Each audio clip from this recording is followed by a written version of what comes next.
When you're in a system where there's no term limits and it can take 20 years before you're ever even in a position to be considered to chair a committee. And chairing a committee is where it's at if you really want to have the ability to make a big difference on a specific subset of issues. And 22 years later, it might not be all that relevant anymore.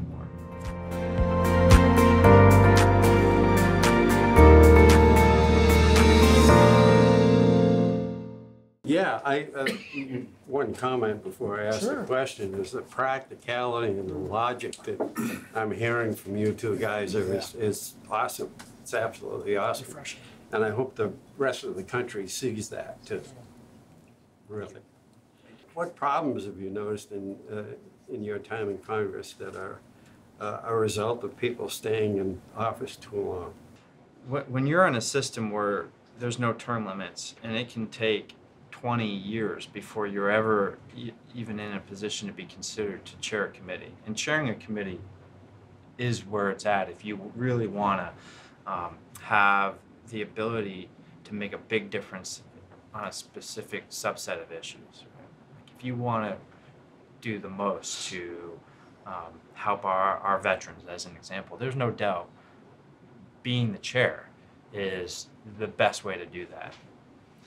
And you could have a really good idea about how to go about that. And 22 years later, it might not be all that relevant anymore.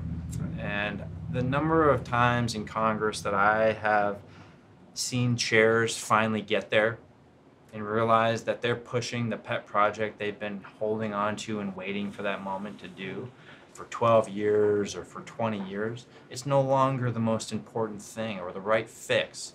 Maybe it was back then. It's not today. And you realize there's a mismatch between where Congress is in the past almost and where we are as a nation today and where we need to go in the future. That's one problem that not all the time, but sometimes presents itself. One of the things I'd like to say too is thank you for all the work you do for veterans. That's a little bit off topic here, but while I got you here, I figured I'd tell you. Thank you very much. Thank you. You're welcome. Yeah, to answer your question, we've had term limits in Maine now for almost 30 years.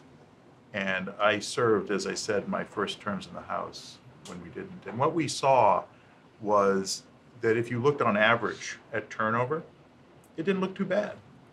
But you get into the weeds of it, and you'd find out that there are a few the longest serving people, had consolidated the power in presiding officers, long-serving committee chairs, and then you would have really well-meaning people that are coming out, recently retired business leaders or nurses and people just from ordinary walks of life that just want to go there with good purpose and do their thing, and they'd get elected, and they'd suddenly realize that they don't have the authority that the Constitution says that they have, because it had been consolidated in the longest serving members.